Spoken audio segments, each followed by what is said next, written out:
पहा नवीन एपिसोड्स एकदम add free.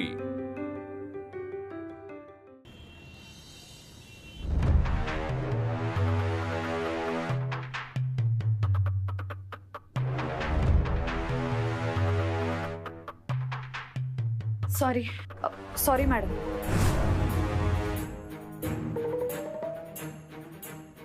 शेवटी वर्ग संपूनच आलीस। सॉरी, मला कल्पना नव्हती माझ्यासाठी थांबलेत म्हणून। बोलिवलं की पटदिशी यायचं, पण क्लास सुरू होता। मग तो अर्धा सोडून। असू दे काय असू दे असू दे। मॅडम मॅडम चहा। मला चहा नको, उत्तर पाहिजे।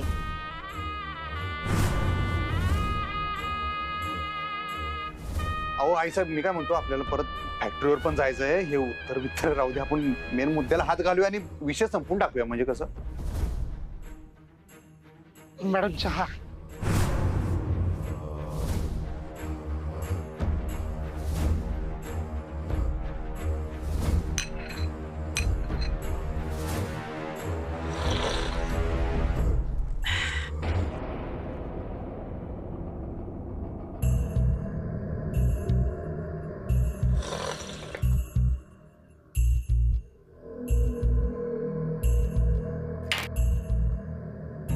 तर शाळा नीट चालू ठेवायची असेल तर फी वाढ करावीच लागेल, आणि ती बी लगेच।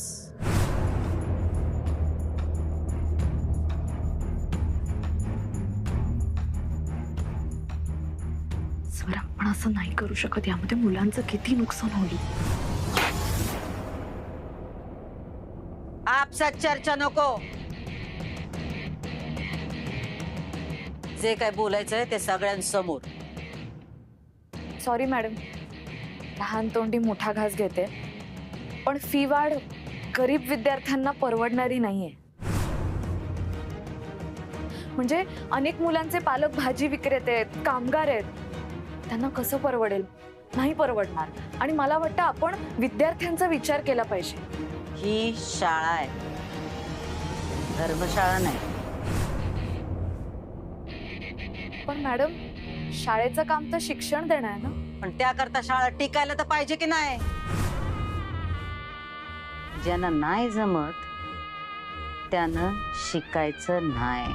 पण मॅडम, शिकण्याचा अधिकार सगळ्यांना आहे। आणि फी वाढवायचा शाळेला अधिकार आहे। मान्य आहे मॅडम, पण शिकून काय होतं? पिढी घडते। आधी कुठे होतं शिक्षण? आधीची माणसं काही शहाणी नव्हती? मॅडम, आधीची माणसं शहाणीच नाही, ज्ञानी होती, शास्त्रज्ञ होती। शिक्षणाचा काय संबंध ज्ञानाशी? पुराणात तर केवढा ज्ञानाचा भांडार आहे। आली मोठी। मॅडम, पुराणातही शिक्षण होतं, गुरुकुल पद्धत होती।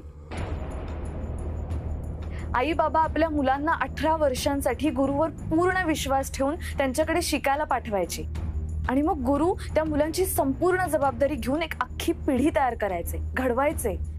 शिक्षण होतच मॅडम, तेव्हाही होतं आणि आताही आहे। आता फक्त पद्धत बदलली, पण शिक्षणाचा मुख्य हेतू ज्ञानदान हाच होता, आणि तो शिक्षणातून जाऊ नये असं मला वाटतं। बाकी तुमचा निर्णय।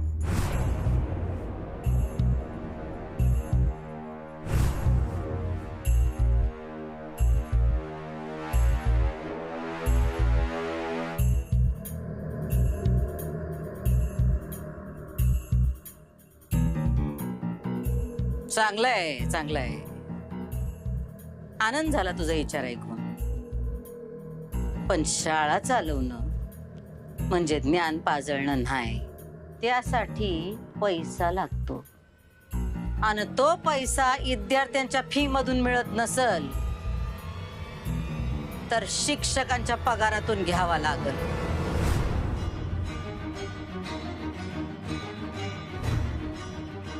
काय चालतंय का तुम्हाला?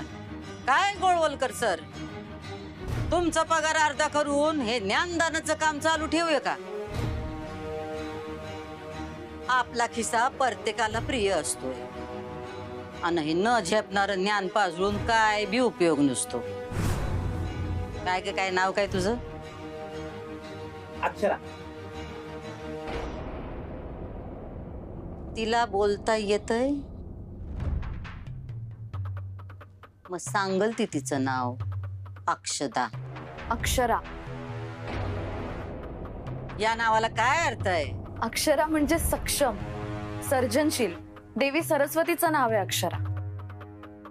आम्ही लक्ष्मी देवीला पूजतोय आणि काय सक्षम, सर्जिकल, हे सर्जनशील.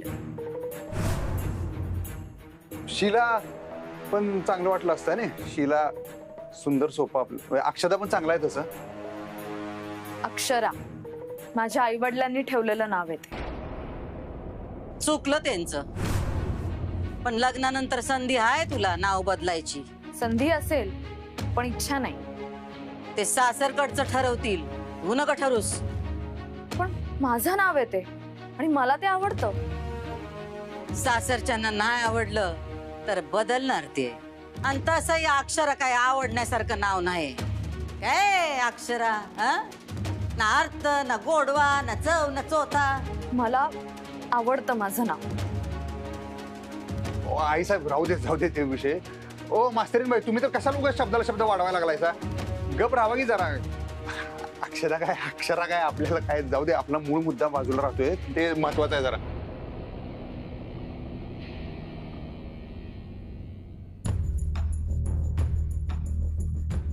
बर मला सांगा, तुमचा पगार अर्धा केला तर चालेल का अक्षदा?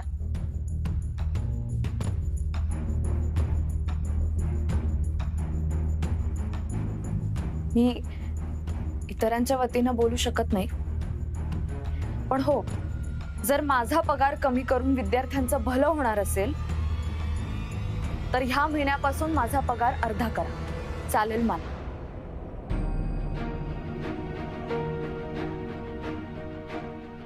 बर काय ना अक्षदा, तुझा एकटीचा पगार कापून आमचं नुकसान काही भरून निघणार नाही.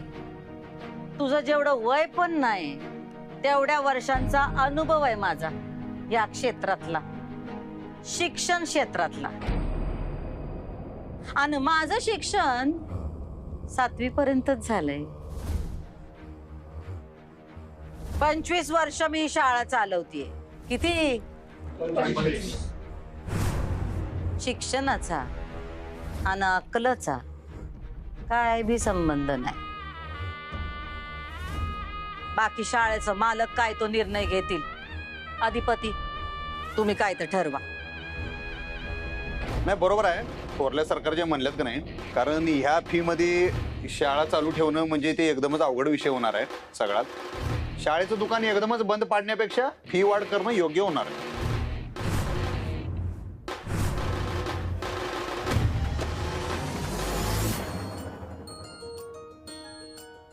नाही म्हणजे तुमचा पगार अर्धा कापून घेतल्यामुळे काय तसं साध्य होणार नाही आहे. त्यापेक्षा आपण फी वाढीचा निर्णय पुढे पण ढकलू शकतोय. असं पण काही विषय नाही. म्हणजे सगळं एकदम घाईघाईत करण्यापेक्षा नाही, आपण फी वाढ करायची का फी कमी करायची का गरजू विद्यार्थ्यांना आपण वैयक्तिकरित्या मदत करायची वगैरे, हे सगळं डिसिजन आपण घेऊ शकतोय. त्यासाठी काही माहिती गोळा करावी लागेल. त्यासाठी जेवढा वेळ लागेल तो लागेल. त्यासाठी आपण हा निर्णय थोडे महिने पुढे ढकलूया.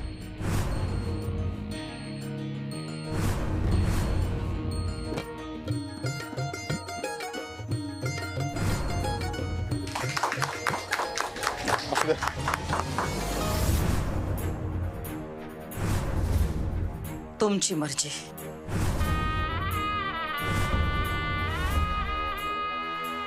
Sir thank you. Thank you sir.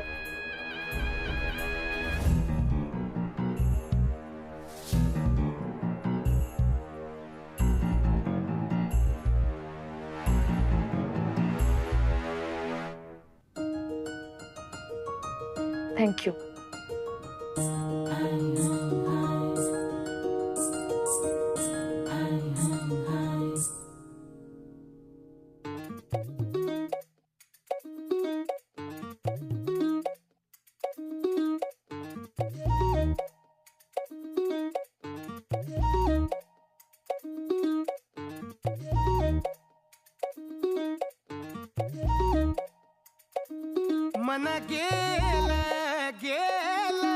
मन गेला वाऱ्यावर भान नाही नाही जरा सुद्धा थऱ्यावर गेलो या हरवून भाळलो पुरा तुझ्या मग मग झाला जीव यो खुळा शाळा तुझी आली रे माझ्या बघ ध्यानामध्ये झालाय गोंधळ भारताचं पुन्हा गडबडलं गणित जुळणार नाही प्रीत समजावं तो रे तुझ्या मना अरे जा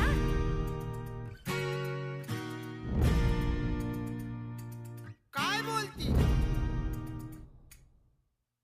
गेलो या हरवून भाळलो पुरा तुझ्या मग मग झाला जीव यो खुळा रहा बघ तू रे बहादरा लागू नको ना दे तुला शिकवीन चांगलाच धडा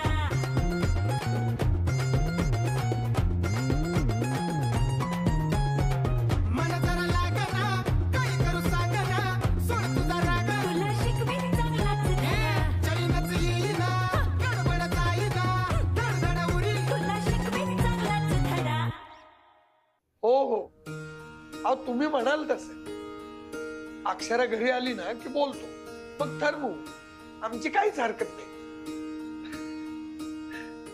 काय हो कोणाचा फोन आहे? अगं कमलच्या बाबांचा फोन होता. अगं बाई हो का? काय म्हणाले? ते म्हणत होते की लगतचा मुहूर्त पाहू, त्यांना घाई आहे थोडी. नाही म्हणजे आपल्याला चालेल पण अक्षराला विचारायला हवं ना, तिचं लग्न आहे. फोन लावता का? नको, ती शिकवत असेल, तिला डिस्टर्ब नको. ती घरी आली की बोल. बर चहा घ्या हा, आणि ते बिस्किट ठेवली ती पण घ्या. डॉक्टरांनी खायला सांगितलंय मधनं मधनं. तुम्ही अजून बाहेर का थांबलाय? ए अरे दरवाजा आपण फॅमिली आहोत हे विसरलात आज तुम्ही. त्या बाईची बाजू घेतली, अशी कोण मोठी लागून गेली ती? आज तर शाळेची मालकीन तीच आहे असं वाटलंय मला. काय बोलताय तुम्ही? तुमची जागा कोणच घेऊ शकत नाही, कवाच घेऊ शकत नाही. काय बोलताय आई साहेब? माझा फक्त एवढाच विचार होता की बाकीच्या लोकांनी काय गोष्टी योग्य वाटतात त्याचा एकदा आपण विचार करावा, म्हणजे त्यासनी बी असं वाटणार नाही बॉका जिथं तिथं ह्यांचीच मनमानी चालते. शाळा चालवायला पैसे लागतात एवढं तरी कळतंय ना तुम्हासनी? हे शिक्षक आता आपल्या पुढं मागं करत होते ना, ते येळच्या वेळेला पैसे घेतात माझ्याकडनं. उद्या पैसेच नसतील तर काय चिचुक देऊ यासनी? आपलं नुकसान करून शाळा चालवण्यात काय बी अर्थ नाही. उगाच वजवईल या शाळेचं आपल्यावर. बरोबर आहे, पण तुम्ही विचार तर करून बघा. आता समजा ह्या विद्यार्थ्यांनी आणि या शिक्षकांनी बंद केला समजा, तर आता जे आपण अजून 5-6 महिन्यानंतर शाळा बंद करायची म्हणतोय, तर मग शाळा आत्ताच बंद करावी लागेल. मग लॉस कशात दाखवायचा? आणि लॉस दाखवायला शाळा पाहिजेलच आहे ना आपल्याला. पण आपण मालक आहोत ना व. बरोबर आहे की, मग म्हणताना तर आपल्याला स्वतःला ह्याच्यात पडता येत नाही. मालक आहे आपण म्हणताना तर ही माणसं ठेवल्यात ना आपण आपल्या पदरी, आणि आपल्या पदरी असलेली माणसं आपल्याला जपायला लागतात, नाहीतर ती टिकत नाहीत. ही तुमची शिकवण आहे का नाही? म्हणून कवा कवा उगच त्यांच्या मनाने आपण करतोय असं दाखवायचं. मूळ मुद्द्यावरनं फोकस आपल्या हल्लेलाच नाही आहे आणि हलणार बी नाही याची गॅरंटी आहे. ठीक आहे ठीक आहे, तुमचं मुद्दा बरोबर आहे. बरोबर आहेत का नाही? म्हणजे शाळा लॉस मध्ये आहे, त्याचा फायदा आपल्याला टॅक्स वाचवण्यासाठी होतोय. तिथंच तर कमी उत्पन्न दाखवू शकतोय आपण. आणि आई साहेब, मला तुमचा अनादर करायचाच नाही आहो. तरी त्या बाईची बाजू घेतली? नाही, तिची बाजू घेतलीच नाही मी, आणि आता पण घेत नाहीये. आता पण मी फक्त तुम्हाला शांत करण्याचा प्रयत्न करतोय. तुम्ही मला सांगा, आतापर्यंत कधीतरी तुमच्या शब्दाबाहेर काही घडले? नाही. मग यावेळी पण घडणार नाही. यावेळी काय कधीच घडणार नाही. तुम्ही विश्वास ठेवा की. आमचा विश्वास आहे तुमच्यावर. बस एवढंच पाहिजे आपल्याला. आणि एवढं सांगाल तुम्ही, एवढ्या उन्हाचं ताप कळत थांबला इथं. पहिलं गाडीत बसा, आपण घरला जाऊन बोलू. काय ए गाडी काढ रे.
हे बघा, माझे आभार मानण्याचं काहीच कारण नाहीये. आता अक्षरा आली ना की तिचे आभार माना.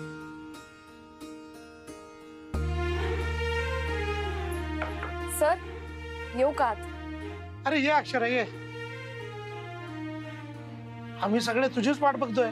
खूप छान बोललीस आज. आणि त्या भुवनेश्वर मॅडम आहे ना, डोक्याला तापच येऊ आपल्या. नाहीतर काय, कधीही येतात आणि नवीन काहीतरी प्रॉब्लेम करून जातात. तरी बरं यावेळी तिथल्या तिथे मिटलं.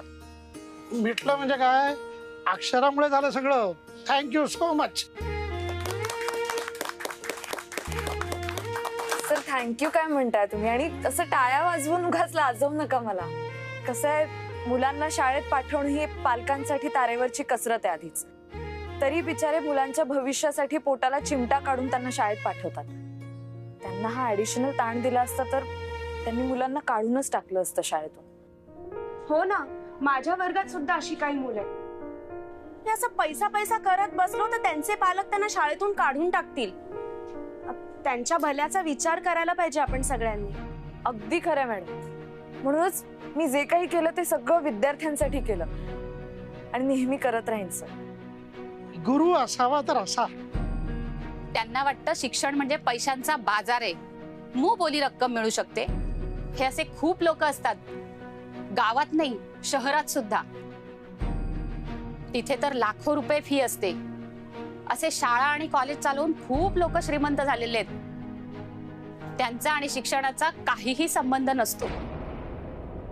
अहो, शिक्षण म्हणजे काय पैसे कमवण्याचं साधन आहे का? अहो, शिक्षण म्हणजे पवित्र काम आहे. अहो, या असं विद्येचा बाजार करणं ना माझ्या इथिक्स मध्ये बसतच नाही. शिक्षण म्हणजे माझ्यासाठी तर देवच. आणि सर, शिक्षण जर नसेल ना तर या जगात काहीही शक्य नाही. गोळवलकर सर, ही सगळी टाळ्यांची वाक्य तुम्ही आता इथे बोलताय. तिथे भुवनेश्वरी मॅडम समोर कोणीही काही बोललं नाही. एकट्या अक्षराने स्टँड घेतला. कौतुक आहे मला तुझं. खूप लकी मुलं. आणि आपणही, आपल्याला अशी शिक्षिका मिळाली जी आपल्या विचारांशी, आपल्या तत्वांशी, स्वतःशी प्रामाणिक आहे. Thank you sir.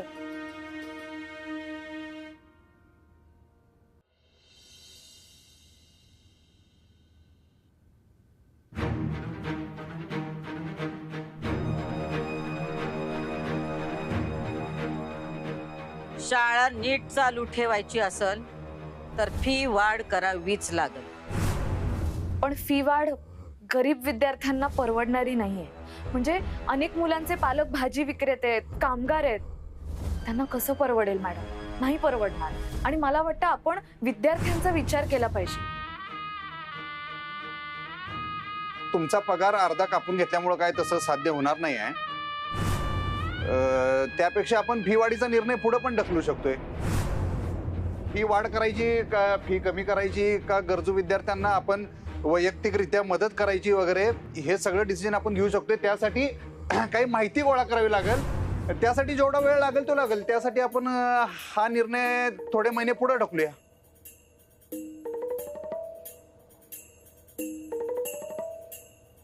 सरकार, जेवण तयार आहे. वाढू का? आचार्यानं तुमच्या आवडीचा कटवाडा आणि खव्याची बर्फी बनवली आहे. भूक नाही आमासने. जा तू.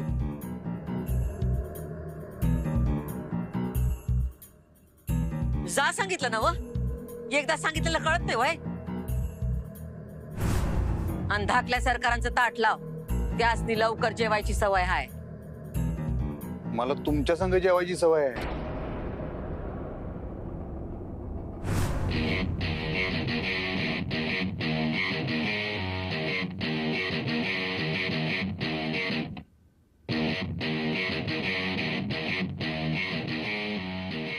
चला की जीव, मला बी लय भोगा लागले. चला तुम्ही घ्या जीव. गोविंद, टाकल्या सरकारचं ताटवाडा पडदिशी. जी सरकार. म्हणजे तुम्ही जेवणार नाही? पोट भरलंय आमचं. कशानं? त्या मास्तरडीने केलेल्या अपमानानं. अजून ते हायच नाव का डोक्यात? मरेपर्यंत जाणार नाही. हो आई साहेब, तुम्ही तिची बाजू घेतली. नाही, मी फक्त आपल्या धंद्याचा विचार केला. करू शकता. हे समज जे हाय ते तुमचंच आहे. मी कोण आहे?